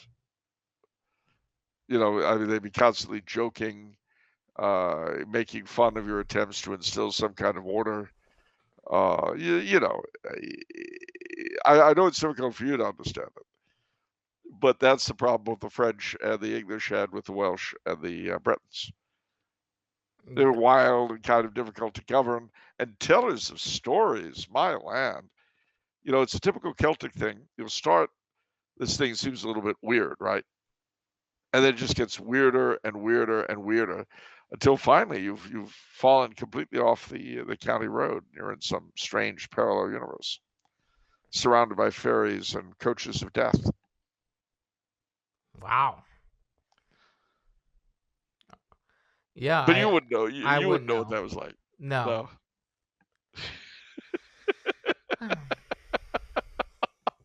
And the worst of it is the fox-like laughter. At least this is what I'm told. All right. Let me ask you an important question. How do you feel about the Welsh and the Bretons and the Cornish? How do I feel about them? I mean, well, to be honest, they're not really on your radar. I mean, what I really feel... Well, actually, it's pause for station identification. Off the Menu is now being broadcast in podcast on the Crusade Channel. Talk radio the way it should be. CrusadeChannel.com. Ooh, good serve. Yeah.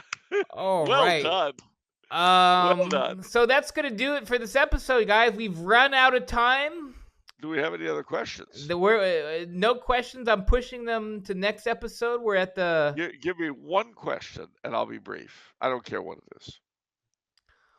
Okay, what's the history of the Catholic Church involvement in...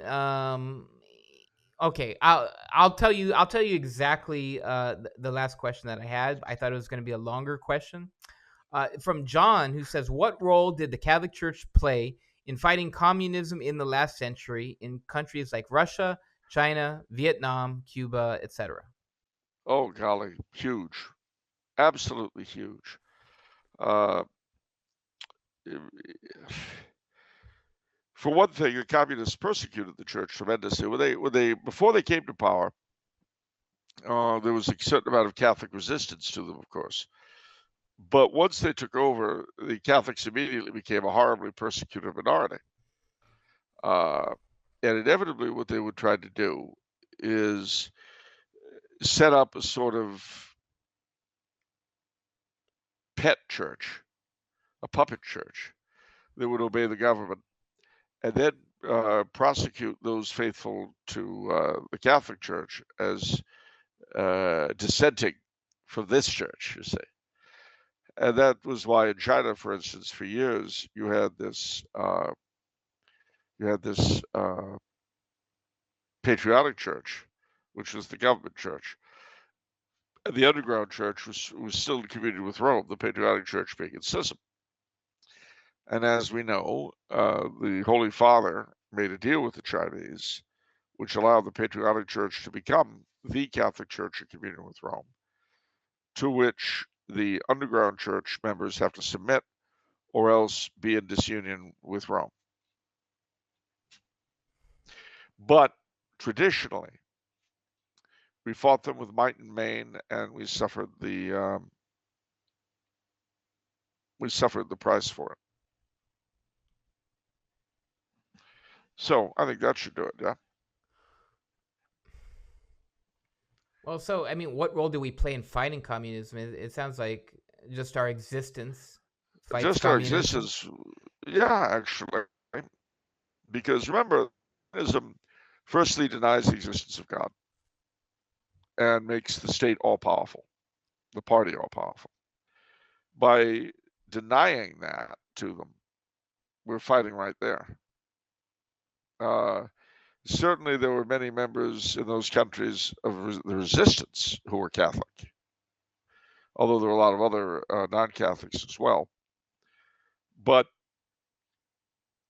the spirit of Catholicism is simply antithetical to that of communism, despite the many liberation theologians and other riffraff that would like to make some kind of compromise. We can no more compromise with communism than we could with Nazism. And whenever anyone says, "Oh well, the church has to make room for socialism," okay, so does that include National Socialism?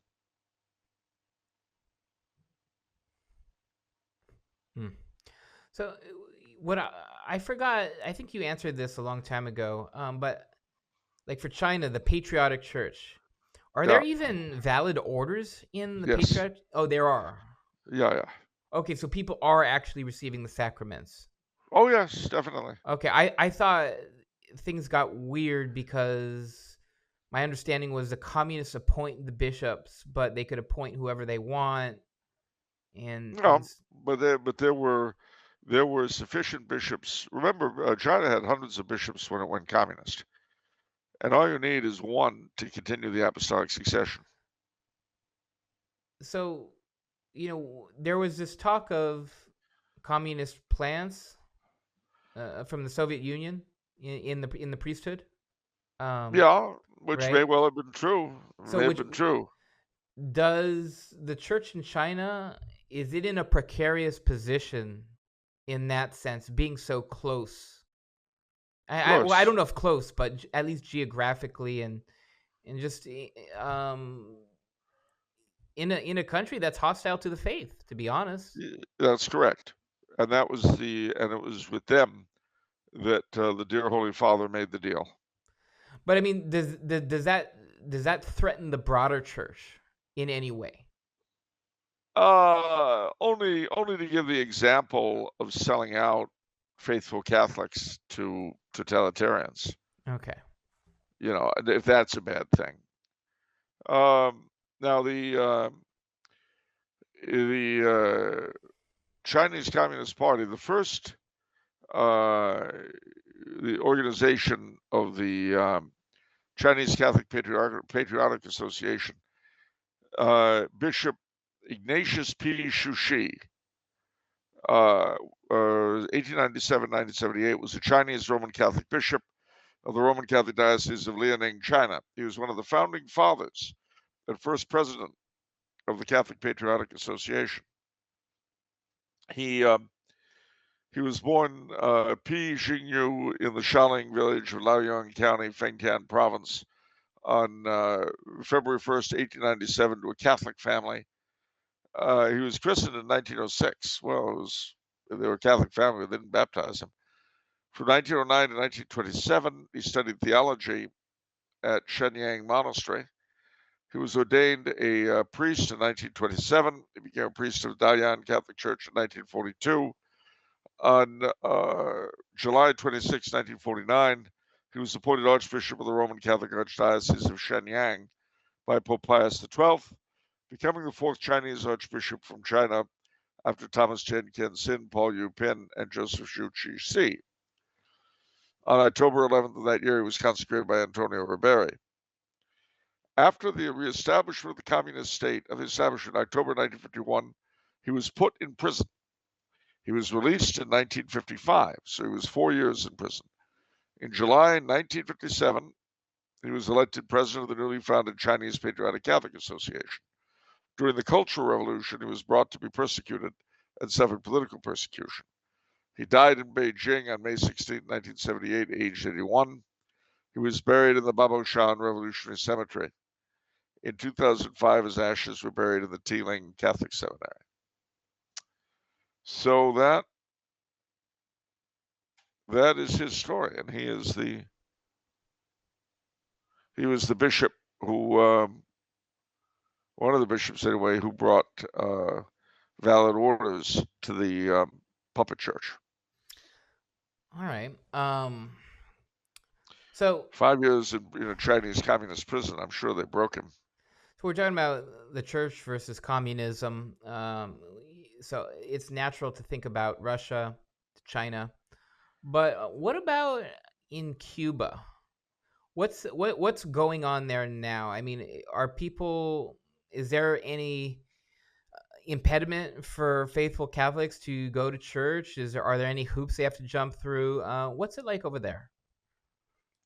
There's some, but it's freer than it was. It began to ease up a little bit when John Paul II went to Cuba. It had been the standard communist crap up until then. Now it's a bit freer, but only a bit. There's still restrictions. Well, what's interesting, I mean, we don't talk about Cuba a lot. So Cuba's like this communist state. But one thing that where I'm kind of thinking about and learning about more from China is that it takes a lot of repression, a lot of energy for I feel like the communist state to stay communist. That's correct. It does. And so does Cuba still have that sort of power that China has to really sort of repress in that manner? Yep, they still do. How do they get that power? Well, I mean, you take over and you have no scruples. It really isn't that difficult. The story of the 20th century is of people doing that. Now, interestingly, the Conference of Catholic Bishops in Cuba has its own website. Okay. And they have a Facebook page as well. So you see them there. They're all looking sort of tired. Well, it's a hot day. But they're free to practice their religion. Yeah, to a great degree, more than before. More than before. So okay, so people aren't trying to jump from Cuba to the United States, at least for religious reasons. Then that's what you're telling me. Yeah, not as much. Not as much. Okay. There's still the economy is still messed up. While we're here, we never talk about Cuba. What do you think is in store for the future of Cuba? Because we talk about the Soviet Union falling apart, China falling apart. Again, it seems Cuba's so much more feeble compared to these nations. Well, it is on the one hand. On the other hand, the current regime can't last forever. Hard to believe, though, that is. Yeah. And it'll either peacefully or otherwise transform. I don't know how that's going to happen or where or when. Just looking up Cuban, just for fun, Cuban repression, just to see. I mean, you can't believe what you read all the time, but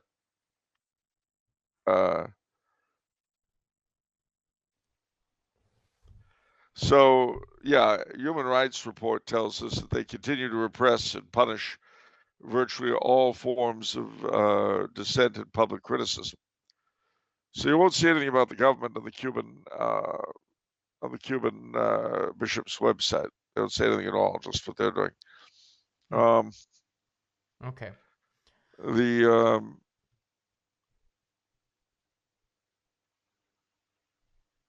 forced labor camps apparently are still with us. Political abuse of psychiatry. Yeah.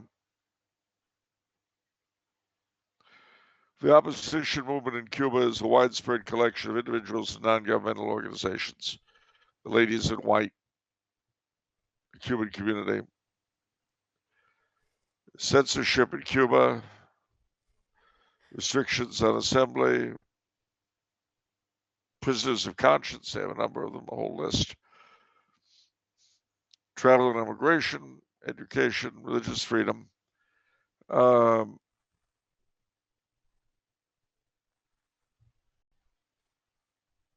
So in 2022, Freedom House rated Cuba's religious freedom as 3 out of 4, noting that religious freedom has improved over the past decade.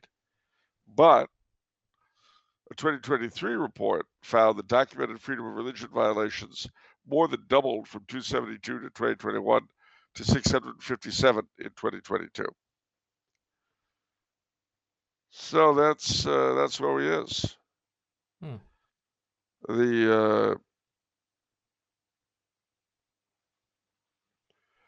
You'll be happy to know that Cuba legalized gay marriage and adoption by gays. It now has one of the most progressive stances on LGBT rights among Latin American countries. That's interesting. Kind of never thought of that relationship between LGBTQ and the communist state. Well, the funny thing is, they used to be very puritanical, but I think part of it too is that Cuba needs all sorts of outside help, and if you want to suck up to the West, pardon the pun, you got to be queer. Every time I walk by the rainbow flag flying on our embassy in Vienna, I think of what our country has dedicated itself to.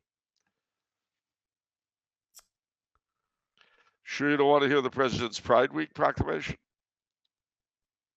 Since you're going to be that way, I'll give you something else to close out that'll make you feel better, maybe.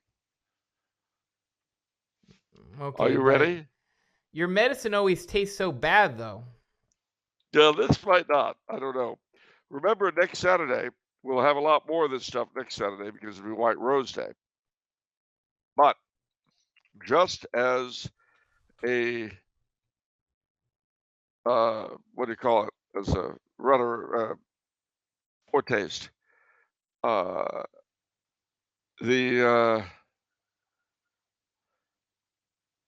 This was his manifesto when he raised the banner at Glenfinnan.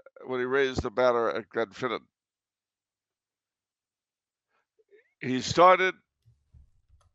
I'm not going to read the whole thing; it's kind of long, but we start with this.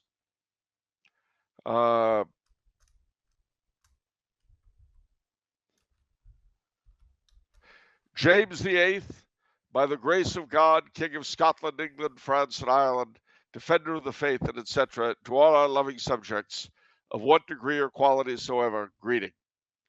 Having always borne the most constant affection to our ancient kingdom of Scotland, from whence we derive our royal origin, and where our progenitors have swayed the sceptre with glory through a longer succession of kings than any monarchy upon earth can at this day boast of, we cannot but behold with the deepest concern the miseries they suffer under a foreign usurpation, and the intolerable burdens daily added to their yoke, which become yet more sensible to us when we consider the constant zeal and affection the generality of our subjects of that our ancient kingdom have expressed for us on all occasions, and particularly when we have the satisfaction of being ourselves amongst them. We see a nation always famous for valor and highly esteemed by the greatest of foreign potentates, reduced to the condition of a province under the specious pretense of a union with a more powerful neighbor. In consequence of this pretended union, grievous and unprecedented taxes have been laid on and levied with severity in spite of all the representations that could be made to the contrary. And these have not failed to produce that poverty and decay of trade, which was easily foreseen to be the necessary consequences of such oppressive measures. To prevent the just resentment which could not but arise from such usage, our faithful Highlanders, a people always trained up and inured to arms, have been deprived of them. Forts and citadels have been built and garrisoned where no foreign invasion could be apprehended, and a military government has been effectually introduced as into a conquered country. It is easy to foresee what must be the consequences of such violent and unprecedented proceedings, if a timely remedy be not put to them. Neither is it less manifest that such a remedy can ever be obtained but by our restoration to the throne of our ancestors, into whose royal heart such destructive maxims could never find admittance. We think it needless to call to mind how solicitous we have ever been, and how often we have ventured our royal person to compass this great end, which the divine providence seems now to have furnished with the means of doing effectually, by enabling our good subjects in England to shake off the yoke, under which they have likewise felt their share of the common calamities. Our farmer experience leaves us no room to doubt of the cheerful and hearty concurrence of our Scots subjects on this occasion towards the perfecting of the great and glorious work, but that none may be deterred by the memory of past miscarriages from returning to their duty and being restored to the happiness they formerly enjoyed. We, in this public matter, think it fit to make known our gracious intentions toward all our people. We do therefore, by this our royal declaration, absolutely and effectually pardon and remit all treasons and other crimes hitherto committed against our royal father or ourselves, for the benefit of which pardon we accept none but such as shall after the publication hereof willfully and maliciously oppose us, or those who appear or endeavor to appear in arms against our service. And so it goes, commanding everyone to obey. Isn't that nice? Does it end with God Save the King? It did. He shouted, and they all shouted, God save the king. Okay, he shouted. Yeah, okay. Well, that's you don't see it in the published version, but that's the proper response to a proclamation. Interesting. Although, when Governor Newsom made his LGBT proclamation, everyone yelled, God save the queens. Sure. What? That makes sense. With Given in this our city of Sacramento.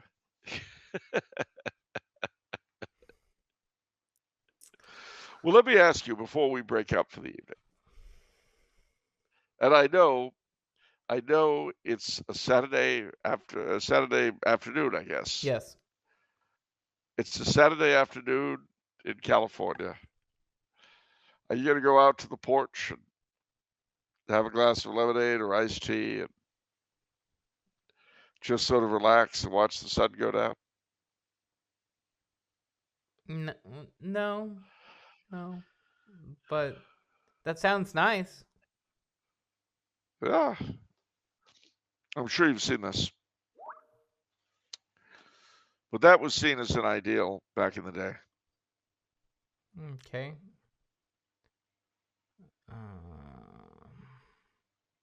I'll put that up for everybody. It's kind of sad in a way because the children, of course, grew up to be me, my generation. And they went from that to what we have now, running the show. But it's a lovely picture, isn't it? Yeah, that's a nice picture. Based perhaps on some illusions, but still. Yep. And it's a good way to go out on Flag Day. Absolutely. Although Flag Day isn't until next week. We're going to have to do something really big next week for both Flag Day and White Rose Day. Sure. How am I going to get you feeling both Jacobitic and ultra-patriotic American at the same time? How am I going to manage that? I don't know. That's a tough call. Oh, we'll try next week. For this week, I'll say one thing to you. What? What is it if it's Monday? It's off the menu. Be the first on your block. No. Whose soul is it you may save? It may be your own. Very good. God bless you all, ladies and gentlemen. Next week.